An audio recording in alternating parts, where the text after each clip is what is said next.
This doesn't properly fit into 15.1, 15.2, or 15.3, but it's an essential idea.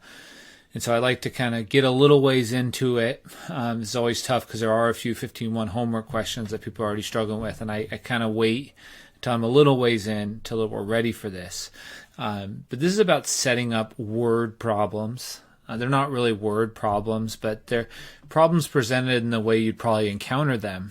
You know, something where it says, you're between these surfaces and you're bounded by this, and here's these sides, and then you have to turn it into a double integral. So it requires you understand the main idea, which is you need a surface and a region on the ground.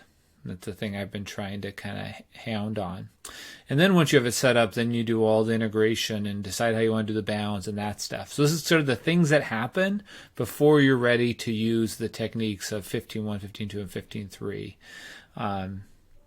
So that's the story. But I like to do it now before we have to stop and talk about 10.3 and 15.3 together. So it's kind of a special technique, but we're at the point where I can talk at least about how you would set up these problems. This is kind of a collection of problems from 15.2, 15.3, 15.1 that I'm going to do. And I pretty much have pulled them from homework, or they're similar to homework. I'm not going to completely solve the problems, but I'm just going to show you how you set them up. Okay. So as I said, you're looking for a surface and you're looking for a region on the ground. That's our tool, the double integral tool, finds the volume above the ground over a particular region and below a surface. All right, so we've seen many pictures of that, and I'll show you more pictures in a second.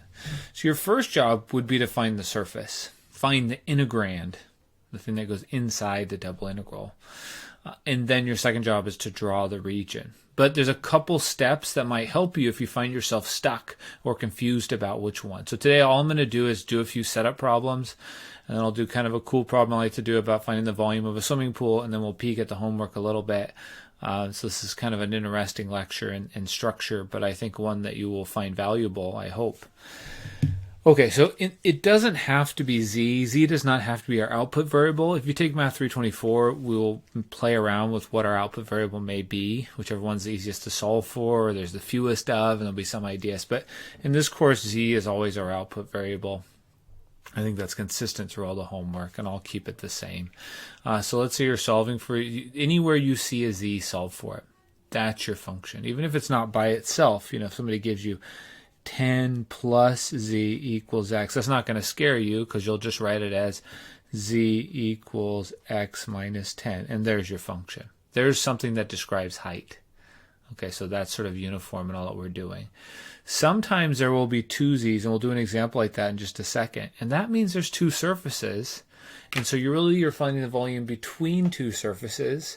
That's not unusual. We did that a lot in Calculus 2, where you found the area between two curves. And you did that by finding the area from this curve to the ground, and then you found the area from this curve to the ground, and then you subtract it. Right? That was the top minus bottom, or right minus left, depending on how you set it up. It's the same thing for surfaces. It's just a little harder for us to visualize. But if you have a surface up here, we're going to find the volume from that surface down to a region on the ground, and then the volume from this surface. So if there's two z's, it means you have two problems to do, and then you're going to subtract the smaller number from the bigger number. So even if you can't visualize, you know which number is bigger. So that's it.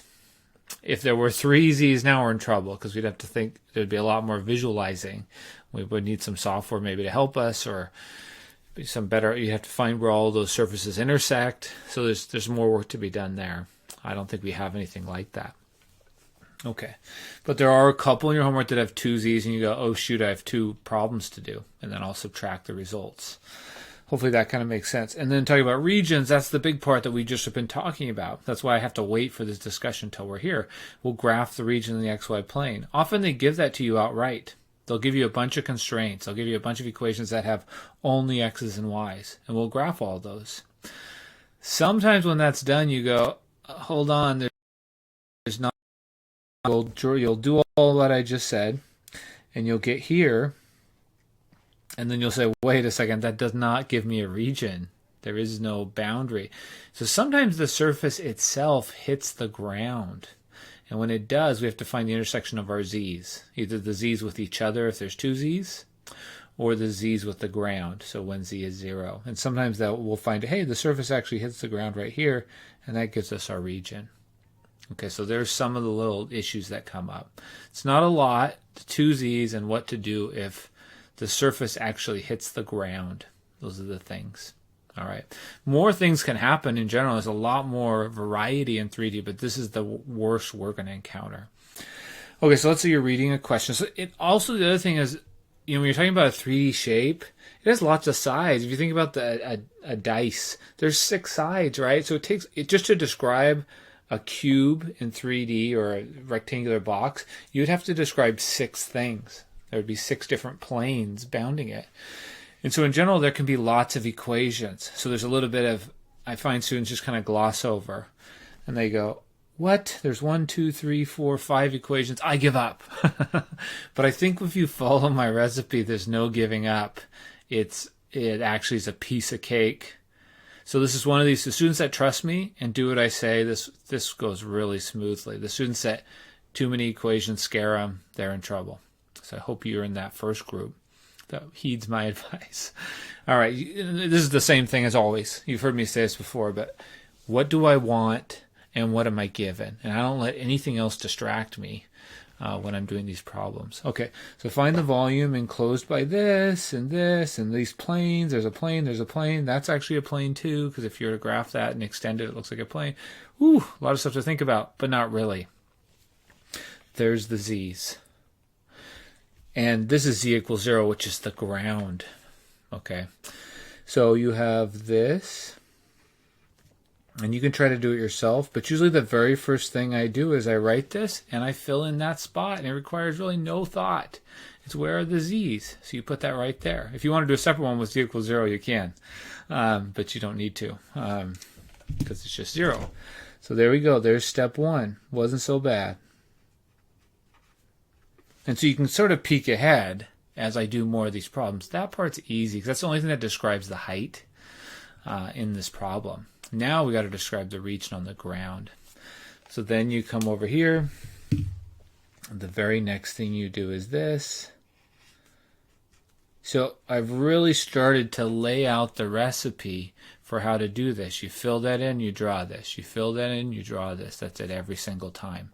Then you go through and you say, okay, those are the things that had z's in them. I'm done with that. Now I'm going to graph everything else. So I'm going to graph x equals 0, and graph all of them.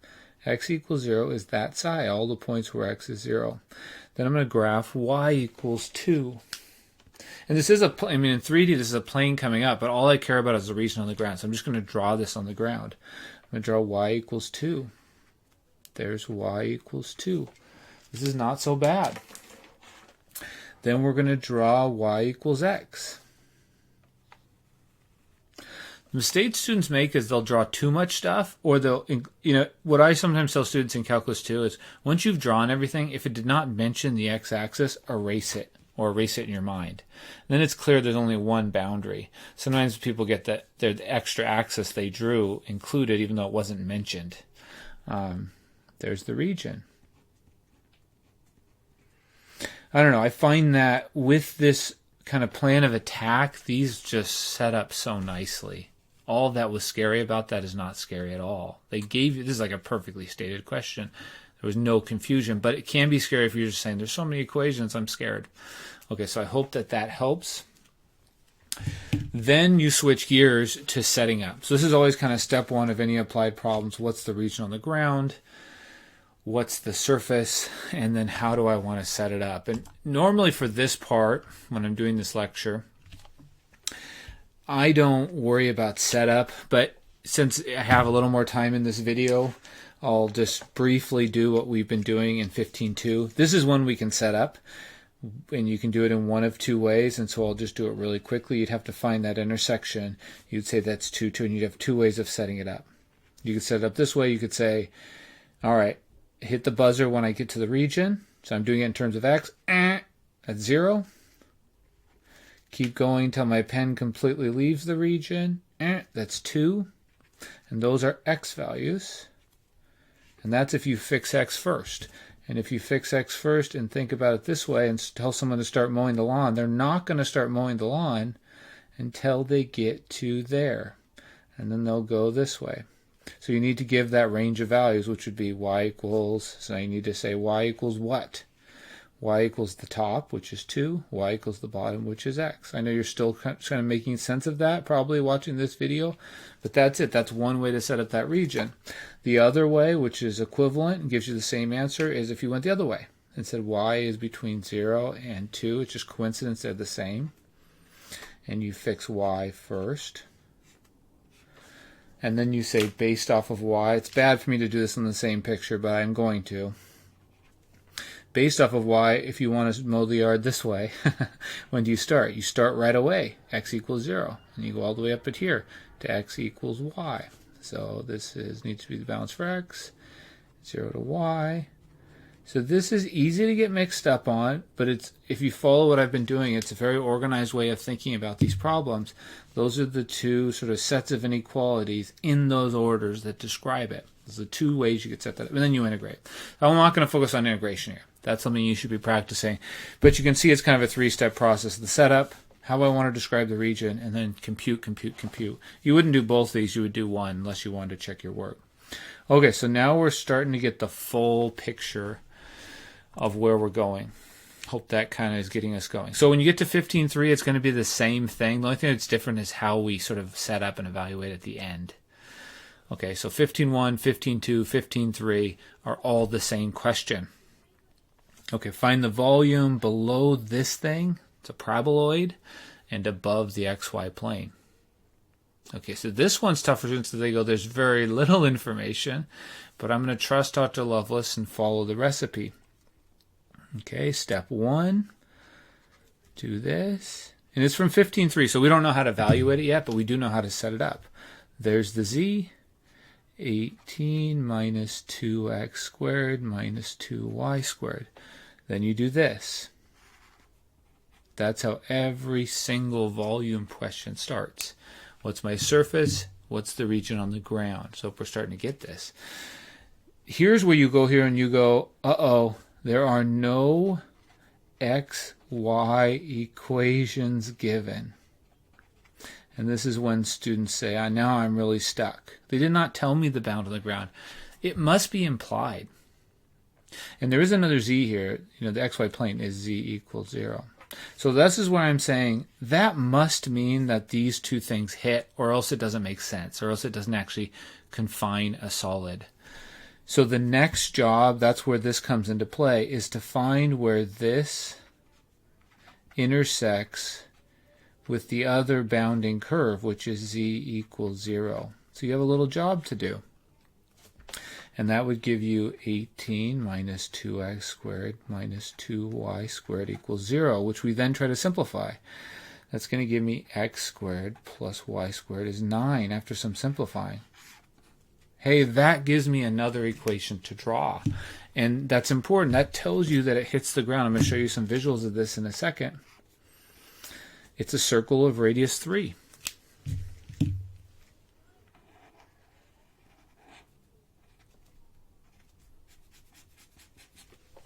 And that's what R is. Okay, so you needed this, you need to have this in mind, or else you can't do a problem like this. I'm going to show you a picture of this in a second. We do have techniques to do this. They're not the best. The techniques would be to talk about the upper circle is the square root of 9 minus x squared. I'll set it up just because we're practicing setup.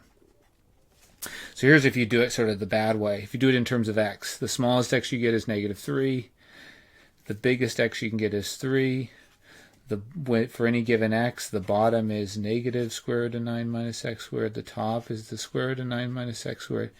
18 minus 2x squared minus 2y squared dy dx. That's one way to set up this problem. This is kind of messy. Turns out there's a much better way that involves using sine and cosine, and that's what we call polar coordinates method and polar regions, and that's what we're going to be talking about in 10.3 and 15.3 is a better way. It's not a new type of problem, just a better way to approach that'll make the integration much easier. Okay, but the setup will be the same. It's this circle, it's that. All right, let's pause for a second. We'll do some more of those. How's my time? Okay, good. I'm going to flip over and just show you a few visuals I've made of those two problems. and I've just been having fun with these today. This is the first example we did. Let me pause this and show you. So the first example, there's that triangular region that we had, and there's that first volume I was setting up. And this is just a reminder that we have, now these two ways of thinking about it. Doing it this way, if you're fixing y, if y is the outer integral, and the reason there are variables in the inner bounds is because that length is changing, that point is changing. And then we have the other way of doing it, which I set up both ways. You can see that. Cool. I just using this chance to play around with this new toy. I've done this before in Mathematica. I just, like I said in a previous video, I don't have some of the same access I used to, so I found another system that does it. Takes a little. The stuff I'm doing here is I'm using parametric surfaces, which you don't learn until Math 324. In order to only draw this part of it, it takes some extra challenge. Anyways, so that's it. We found that volume. Notice the key things was I needed the surface and I needed this triangle on the ground. Now the second question we did, so the one I just did, where it was a paraboloid and we found that the region was a circle, that's this one. I'm going to hide this for a second.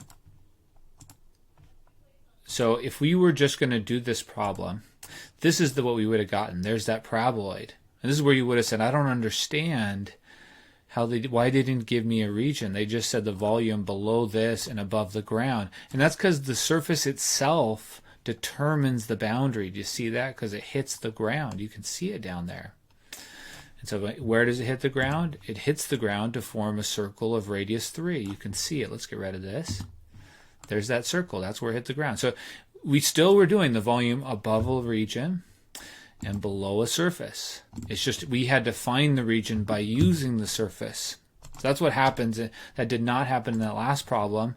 I guess the region did hit the ground right there, but that didn't affect the region.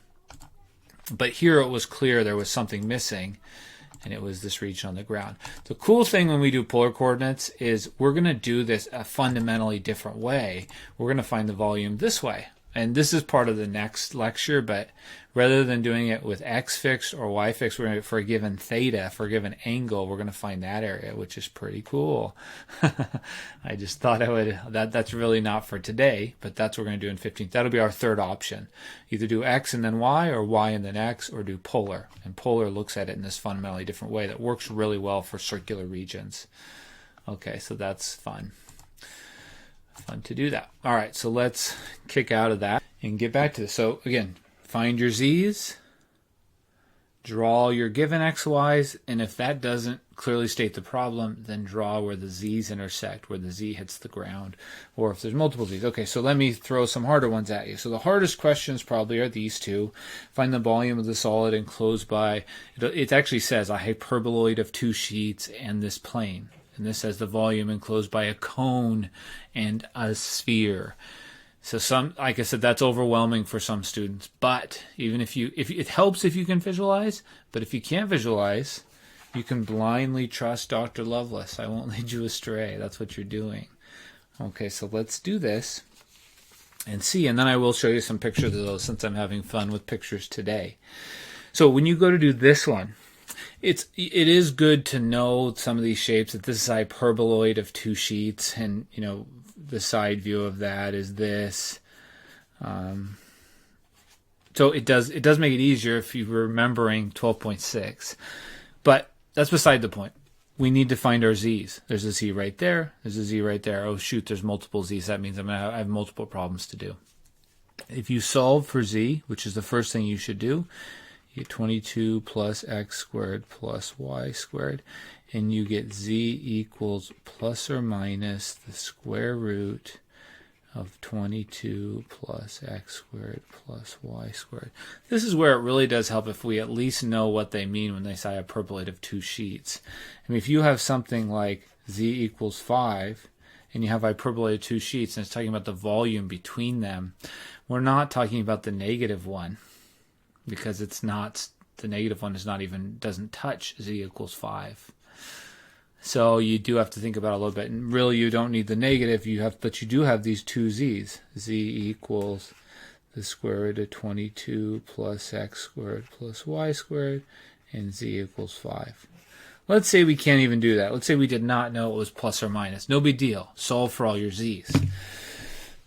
And you'd have 3 set up, but 2 of them would give you the same calculation, and then you could then worry at the end about interpreting.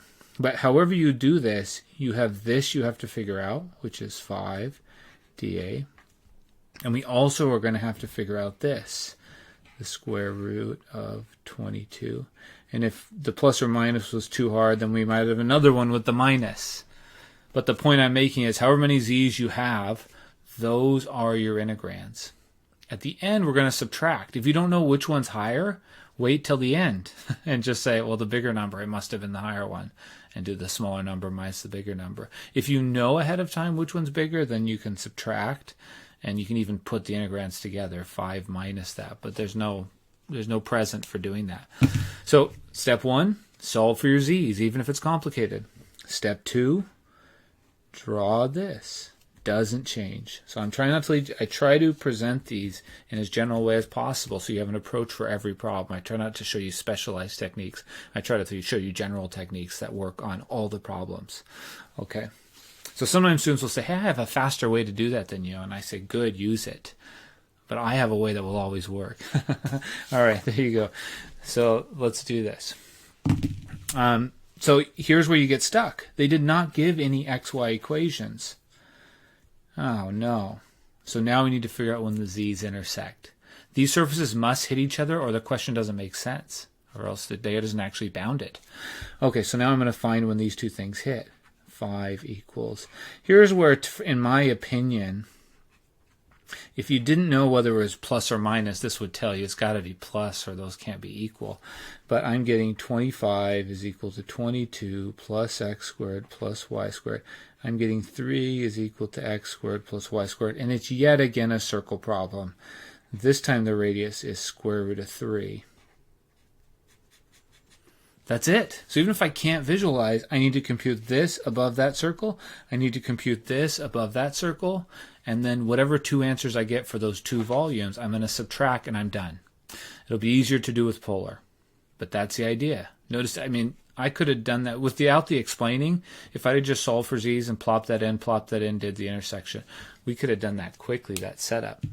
So before I get to the last one, let's do the same thing. Let's flip over and look at this. So right there is the hyperboloid of 2 sheets. You can see the 2 sheets, the upper sheet, the lower sheet. And right here is z equals 5. So it's just that little space that's contained. The lower one doesn't really come into play. I shouldn't have even graphed it. It would have been easier to see. Let me change my axes a little bit just so this is easier to look at. I'll make that 0. So there you can see it. There's that upper hyperboloid of 2 sheets, just the upper sheet. And I want that volume that's between them. I found the intersection, and I found that it was a circle of radius square root of 3. Let me draw that. There's the circle of radius square root of 3 right down there. You can see it. And that's if you went straight up from there. Let me draw that for you. Uh-oh, I missed. I did miss. I'm going to fix this. Square root of, on the fly fixing, 3. Trying to draw a cylinder. I drew the unit cylinder. There's a cylinder of radius square root of 3. That's kind of fun. So this is what we're doing. We're going to find the volume of that cylinder all the way up to z equals 5. So actually that one doesn't even require calculus. You could find the volume of that cylinder without calculus. And then separate from that, we're going to get rid of the z equals 5. And we're going to find the volume up to here. Now that's going to be a smaller number because it doesn't go quite as high. And then we're going to take the bigger number minus the smaller number, and that will give us the volume between those two. Let's get rid of the cylinder, and that'll give us. But everything is happening above this, and the only reason we found that is because we found where they intersected. They intersected to form that. So I think it's kind of nice to have those pictures as you think about it. All right, let's see that. Usually I don't do those pictures. Pictures give a false sense. Students will go, how do I graph it? I mean, that's the first time I've ever done this problem with showing that picture, just because I've been working with it. But like I said, you didn't have to visualize it. You just had to compute that, do this, compute that, do this. Whichever one is bigger is the higher one, subtract. That's what will happen. Okay, so that's the story. Let's do another one. Find the volume above the upper cone and below this. Again, it seems a little daunting. We should know this is a sphere, so this is a little easier for me to visualize. I always like to think about it in 2D. Here's what it would look like from the side. There's a sphere from the side, and here's a cone from the side. So we're trying to find the volume of this snow cone thing. In fact, you could even interpret this as a volume revolution, but I'm not going to focus on that because that's not that's a different technique, and I want to practice this. Okay, so here we go. Solve for your z's. There's already a z there. There's a z here. Let's solve for it. You get the square root plus or minus the square root of 81 minus x squared minus y squared. If you don't know what the plus or minus here, it's the positive parts of the sphere and the negative parts. So one of them is the upper sphere, and one of them is the lower sphere. So based off of the problem, I'm talking about positive z's. All right, so this is what I would do next. I would write down this, 81 minus x squared minus y squared dA. I would write down this, square root of x squared plus y squared dA. And there's my z's. So every single problem now you've seen, I take my z's. Those are my integrands. This time there's two. If I can't visualize which one's bigger, I'll just compute them separately and then subtract. If I can visualize and realize, hey, the sphere is above the cone, it's going to be this minus this. Okay, so there's the full picture. Now what? Now you go back and you see, are there any xy equations it gave me? No. So this is another one of those where I have to find where they intersect. So I would need to find where these two things intersect. That's actually not too bad. Let's see. That's going to give me x squared plus y squared plus the square root of x squared plus y squared squared equals 81. So that's going to give me, that's just going to be x squared plus y squared. So I'm going to get 2x squared plus 2y squared is 81. I'm going to get x squared plus y squared is 81 over 2. That's a circle of radius 9 over root 2.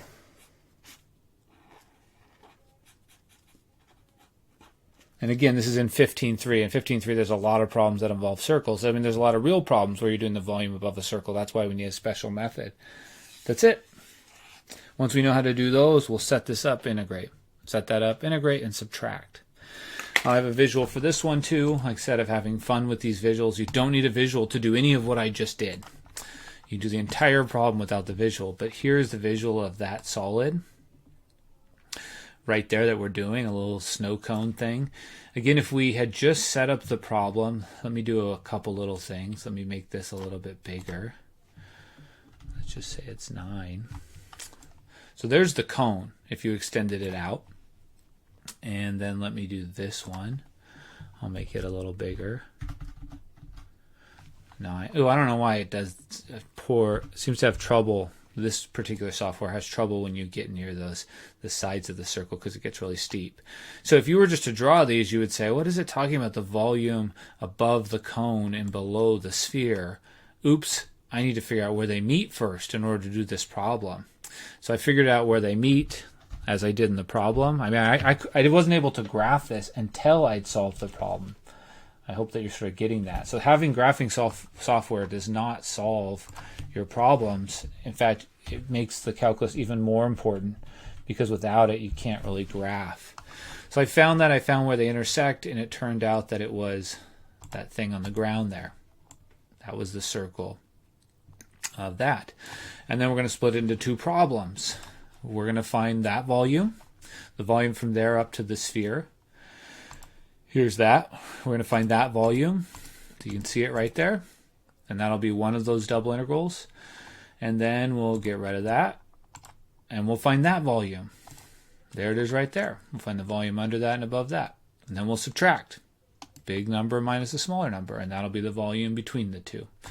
So I hope that those help. As I said, I've never done some of those visuals. I always just draw the picture.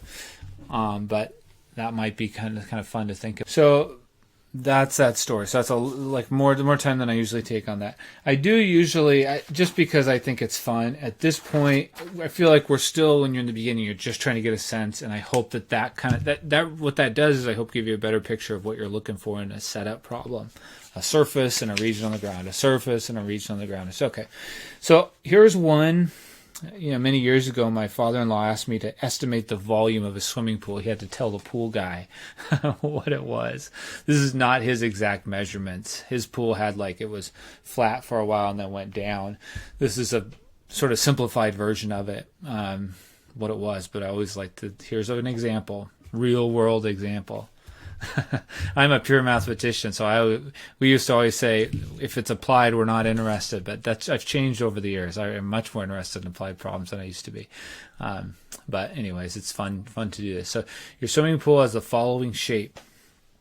So this is the hard in real problems. This is the hard part. The hardest part in talking to my father-in-law about this problem was having him just describe the dimensions, right? So that takes a long time. That's the hardest part. So here was the pool viewed from above.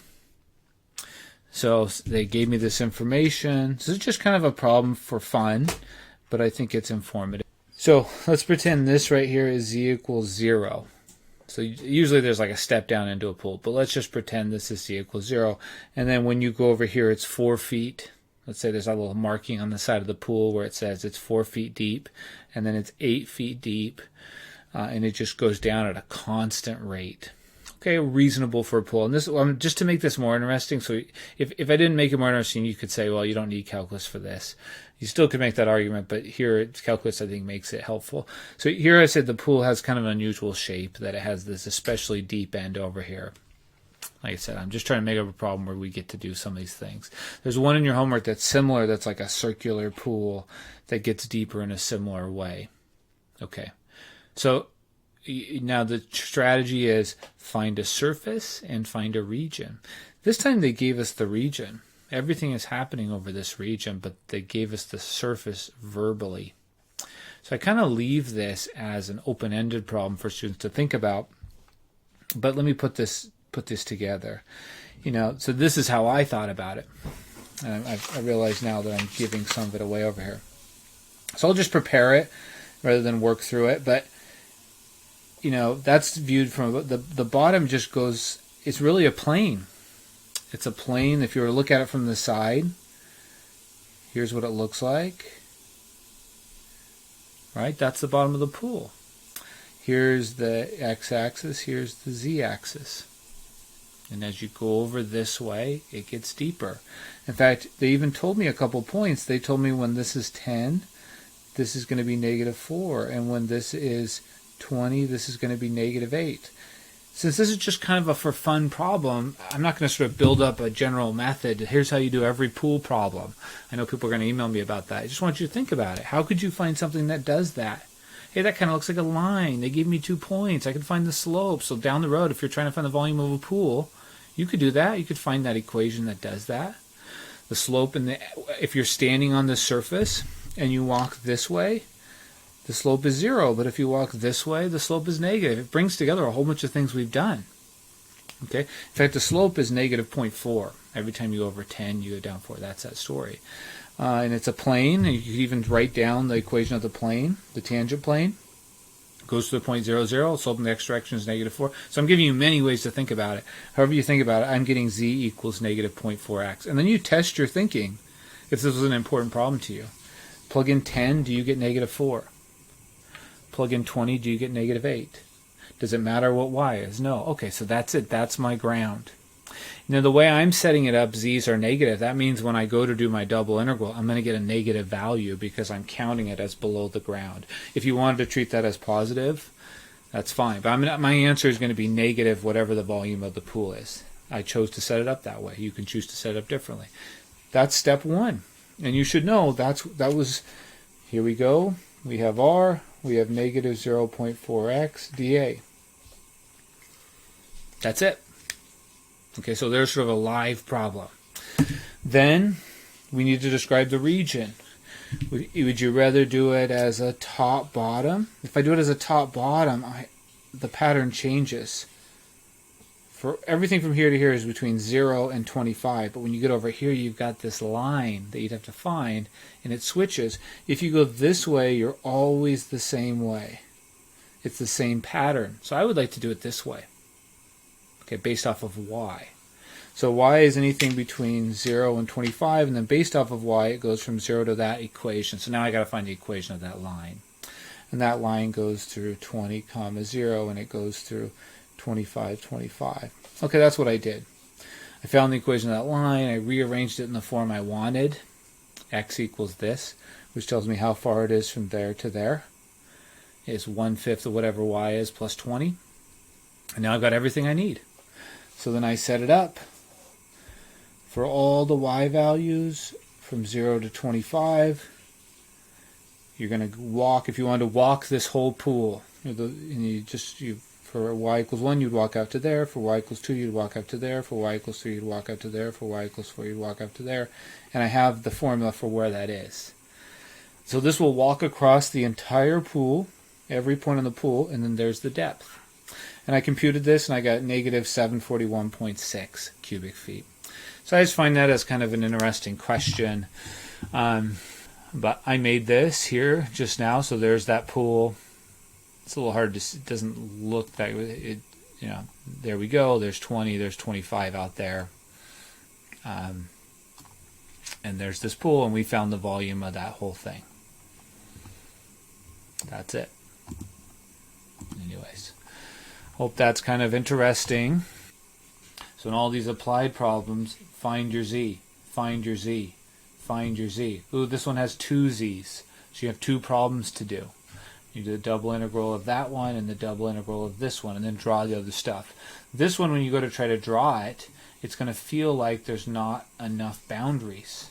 You're going to have y equals 4, x equals 0, and y equals 0. And you're going to say, uh-oh, where's the other boundary? You say, oh yeah, when that happens, Dr. Lovis told me to figure out when this thing hits the ground. Oh, which gives me 2. And it said it's supposed to be positive. That gives me that other side. Okay, so you're gonna. This is what I meant. This is what I'm trying to warn you on in these problems. So this is 15.2 homework. Ooh, find the volume bounded by the coordinate planes. The coordinate planes are x equals 0, y equals 0, z equals 0. So that's the information they gave you. Solve for your z. Z equals 48. So this is, if you understand the process I just gave you, I told you how to do this problem. 48 minus 6x minus 8y dA. Step 2, draw your region. Draw x equals 0. Draw y equals 0. Uh-oh, we ran out of things. Draw when this equals 0. That'll give you a line. That'll give you a region. Compute away. So you do need to draw that line. Okay, that's the story. So you can kind of see it. Hopefully this is starting to come into focus. Look for your z. Z is equal to 1/3 y. That's your integrand. Draw everything else. That you're in your, so, I mean, you start to get the sense that maybe we can do these problems pretty quickly and get to the integration piece quickly. Okay, so that's what you see. Okay, there's a visual basically of that same sort of problem we were doing just a minute ago. Here's reverse order of integration, which we'll do some examples of. This is just sort of an interpretation question. You know, the thing you need to know about sine to the 4th of x plus y is it's between here and here. That's the only thing you need for this problem. This problem is just saying sometimes you can quickly estimate a rough, just a quick upper and lower bound for what your answer should be if you happen to be dealing with a function that where you know the bounds. So this will give you a chance to think about that.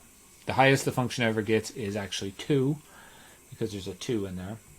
The lowest it ever gets is a 0, and so that means whatever is happening in this problem, it's going to definitely be under this, right? So if you knew what the area on the ground was, you could use that as a quick estimate. Whatever the area on the ground is times 2 is the biggest it can ever be. And the smallest it could ever be is 0. So that's all that's saying. It's supposed to be a quick thing, but a lot of students ask that. So then you get to, we'll talk about 10.3, and we'll learn some techniques to deal with circles. And then we get there, these are the hardest questions, I think, in this week. This is where all these questions are I was just talking about. And I've shown you how to set those up. And then you'll practice with the polar. So I didn't do every single one, but we did a bunch of them. All right, hope that helps. Plenty more to do, but that was a big sort of piece. There's that pool problem. It's a lot like what we just did. Okay, very good. Thank you.